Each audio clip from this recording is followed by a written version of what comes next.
Physics advice institute के YouTube channel पर आप सभी लोगों का एक बार फिर से स्वागत है। तो आज की इस डे 1 क्लास के अंदर मैं आप लोगों को ये सिखाने वाला हूं कि किसी भी कंडक्टर के अंदर जो रेजिस्टेंस क्रिएट होता है, इलेक्ट्रॉन्स की मोशन को जो अपोज करने वाला फैक्टर होता है जिसको हम रेजिस्टेंस बोलते हैं, उसके पीछे का फिजिकल सिग्निफिकेंस क्या होता है, कॉज क्या होता है। तो देखिए, इसको आप ऐसे समझ सकते हो, जैसे मान लीजिए कि आप किसी भी एक खाली रोड के ऊपर, एक रोड बिल्कुल ब्लैंक है, बिल्कुल खाली है, उसके ऊपर आप अगर बाइक चला रहे हो, तो आपको स्टार्टिंग से लेकर एंडिंग पॉइंट तक जाने में बीच में किसी भी प्रॉब्लम को फेस नहीं करना पड़ेगा, किसी भी ऑब्स्टेकल को फेस नहीं करना पड़ेगा। तो आप अपनी स्पीड को मेंटेन करते हुए एंड पॉइंट तक पहुंच जाओगे। सेम यही केस होता है किसके लिए, इलेक्ट्रॉन्स के लिए। अब सपोज वही जो रोड है आपका, उसके ऊपर ट्रैफिक है, तो आपको ट्रैफिक से बचते हुए जाना पड़ेगा, और अगर आप ट्रैफिक से नहीं बचोगे तो उस केस में कॉलिजन हो जाएगा। तो सेम यही जो फिनोमेना होता है, ये इलेक्ट्रॉन्स के लिए भी होता है। अब इलेक्ट्रॉन्स के लिए देखो कैसे होता है।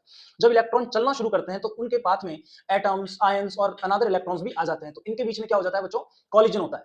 तो जो इलेक्ट्रॉन की एटम्स के साथ, आयंस के साथ जो कॉलिजन होती है, यही जो होती है, इसी कॉलिजन को हम as a resistance physical quantity की टर्म्स में समझते हैं। तो यही रेसिस्टेंस होता है बेसिकली।